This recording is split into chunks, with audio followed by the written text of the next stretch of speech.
Hey,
good morning, guys. Happy Friday. Finally made it. Friday. Can you believe it? We have what?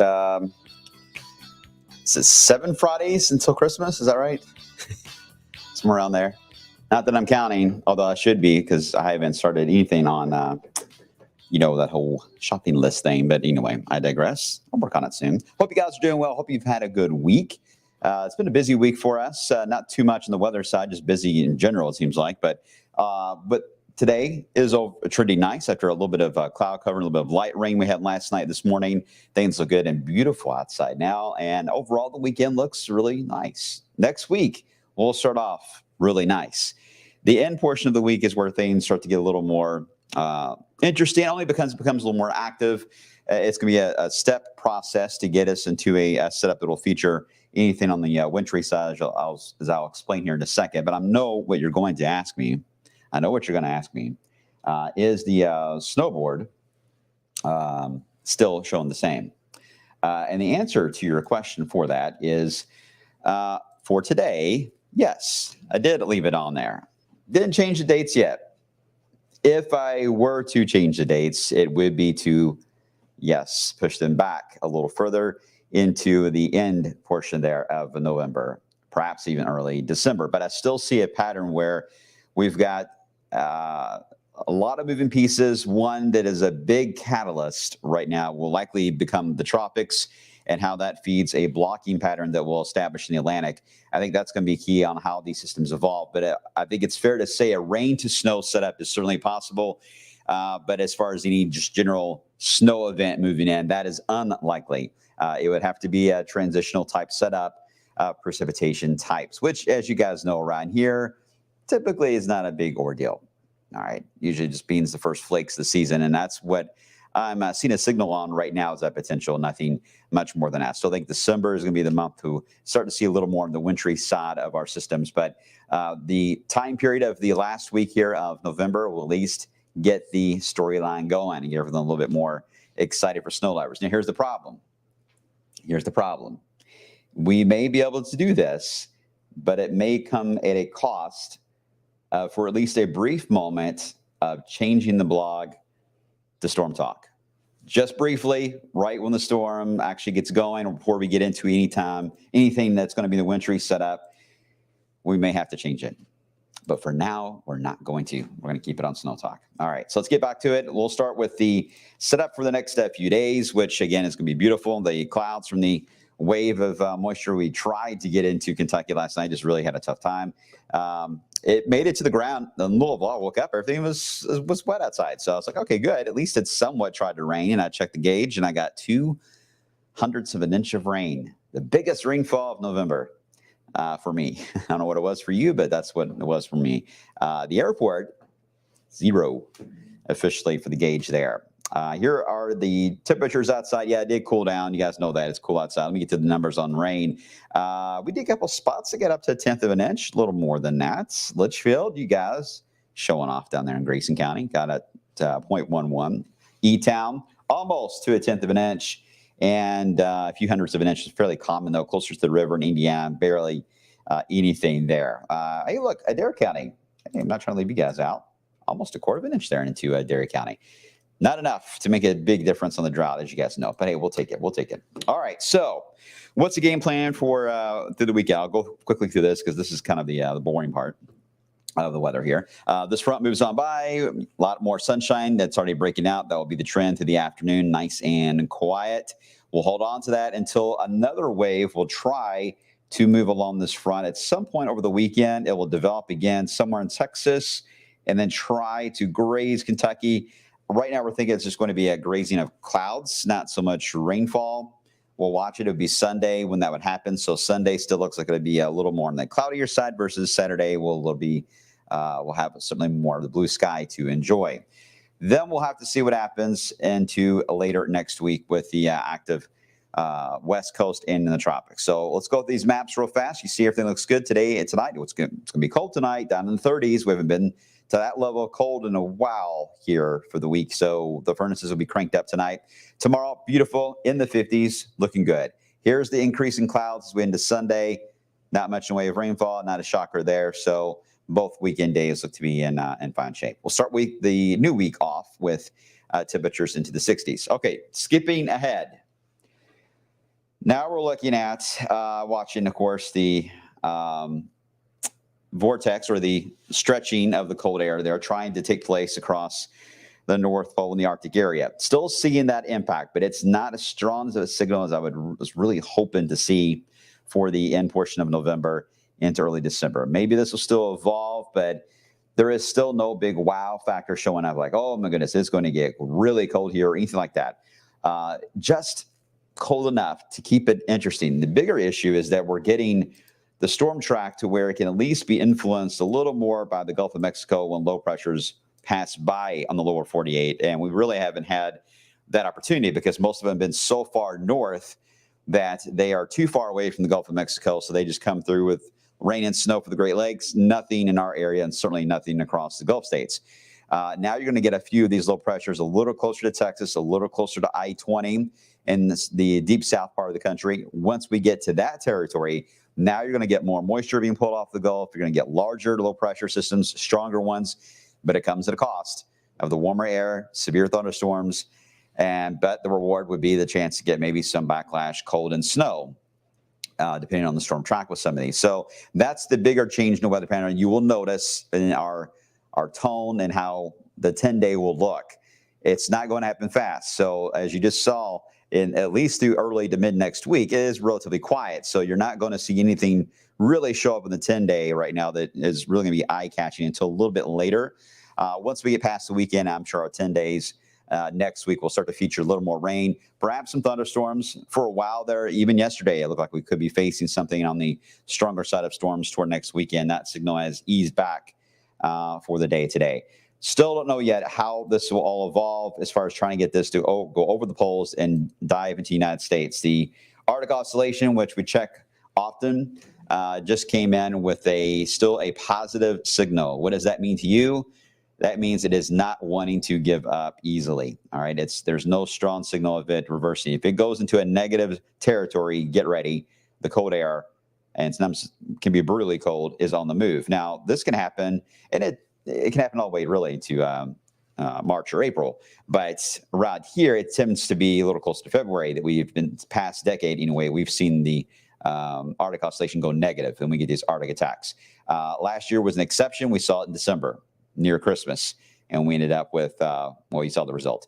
But it was not a strong signal for very long. It was very just quick wave of cold, and we warmed up and stayed warm after that. But still, overall, looking into the next 2 weeks, I see a little more cold to work with, but still not quite to the point of being wow, right? Okay, so here's what it looks like on the surface side. You see the low pressure across the Gulf states. This is interesting because it wants to try to connect to a wave that's coming in off the Rockies here. There's one moving here, and there's a wave moving here, and this may end up becoming maybe something tropical. Hurricane Center is actually still watching it. Yes, it is still hurricane season until the 30th of this month, by the way. Will these two connect to form something in the middle here? Euro 1 to 2 yesterday. Today, they like wave each other from across the street. That's about it. Don't see any really good connection, but that's not the only opportunity. Once that passes by, there's yet another system that rolls out. It too may also have a chance to connect to give some type of a larger storm system. And at this point, now we're into the travel week. We're into Thanksgiving week when that rolls out. And I still think this is the period to watch. The travel day for Wednesday before Thanksgiving, I do think is going to have an active storm system on the map. I don't know if it's going to be here or not, but I do think a fairly large one will be on the map. So if you have travel plans for that Wednesday, watch this setup carefully because these could be some nasty systems rolling through here off the Rockies if they can hold together, and it looks like they will. The GFS, and this is hard to see, this is looking for next weekend, the 18th weekend, on whether or not there would be a connecting of those two lows, the ones that are waving at each other across the street. Let me show you a closer view because I know it's hard to see. Yeah, well, this is the GFS, different ensemble ideas. There's like one here, two, we'll give them 3, maybe 4, 5. I'll give 6, maybe 7. Ooh, 8 looks interesting. A little hint there of 9. So yeah, not all of them agree on not only if there's a connection between the two systems, but also they don't agree on timing. The timing is varying here a bit. So confidence is quite low in that scenario. So what about Thanksgiving? Well, looking at Thanksgiving now looks a little more interesting, doesn't it? Now we're getting the second one that's showing up. Now timing is the reason why some frames are blank and some have, well, this one right here. What is that one? E16, ensemble number 16. Ooh, boy, that'll get your attention. And even that's number 11. Looks interesting there for maybe some wintry weather. So there's an opportunity here to get a rain snow line a little closer to us as we head toward Thanksgiving, if not after that period. Looking at the new long-range Euro, it just came in last night as far as any snow chances into December. They do start to light up. You start to see more ensembles starting to fill in here as we move through time, heading left to right. We get into mid-December, and we got blues, and we got pinks that are showing up. Well. We'll see what happens on that. I mean, that's not too uncommon. Snow in December, as Miranda Priestley would say, breathtaking. I know what she say. Groundbreaking. That's what she said. Groundbreaking. So there you go. We'll see what happens in the month of December. I still think we're going to get some kind of a teaser here. That's why it's on the snowboard. Near Thanksgiving week into the first day of December, somewhere in that range, we're going to get teased with some snowfall, a rain to snow setup. Then I think we may have 1, maybe 2 more into December. I will warn you guys, though. While I am a snow lover and I'm harping on all the different chances of snow, I'm also seeing quite the warm signal in December, too. I think it's a lot of back and forth, but boy, when it gets warm, I'm talking like 70s kind of warm, tries to punch in. I don't know when that would happen within the month, but the back and forth signaling here with the polar vortex, not quite to the point of being able to influence the United States full on. It makes sense that the 70s are going to want to fight back into December. So could there be a chance to get into the 70s on Christmas Day? Just as likely as there would be for a chance of snow, to be honest. But yeah, El Nino is going to be a battle for us, that's for sure, this year, and the warm surges. So there you go. Any questions on that? Angie, Super El Nino, it's about to its peak now. The next 30 days will be its peak for El Nino. It's at a 1. Anything you get to a 2 and you're getting to a strong El Nino, it's at about a 1.85 now. It's almost there. I don't know yet if I would go with the Super El Nino or not. But you got to remember, no two El Ninos are alike, guys. They are not alike. So you can't just go on El Nino alone. That'll get you in trouble.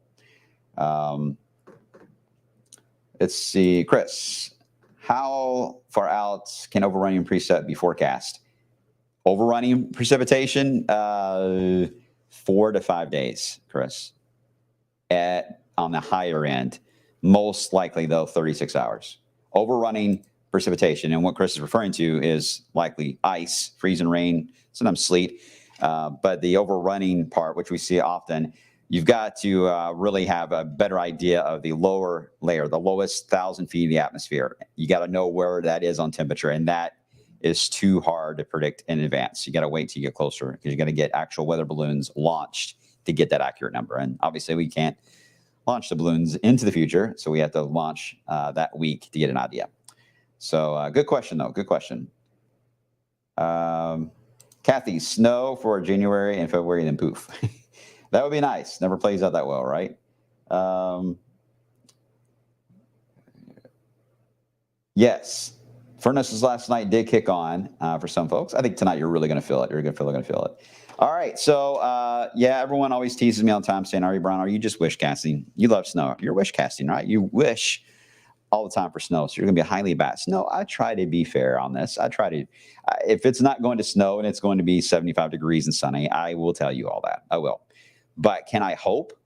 Can I look for signals and hope that it one day will snow, especially around Christmas time? Of course. Absolutely, I'm going to do that. And so will most of you that are watching. But at the same time, I'm trying to keep it realistic on the idea that the first one's going to be a rain to snow type of setup, and it's going to take some time. The end of Thanksgiving, guys, that's the that week. I think it's the week we need to watch and see how that plays out. After that, well, December may be the month certainly to watch. This is going to be a frustrating winter, not like any other, of course. So just hang on tight, get ready for the wild ride. Let's hopefully avoid the severe weather. We do not want that to get into the mix. And I got a feeling it's going to try to enter the narrative here very soon. So stay close to the forecast changes, guys. There will be many. Have a good weekend. I'll see you guys on midday, and I will be in tomorrow morning, and there may even be a SnowTALK on Saturday morning. Look for the notification just in case.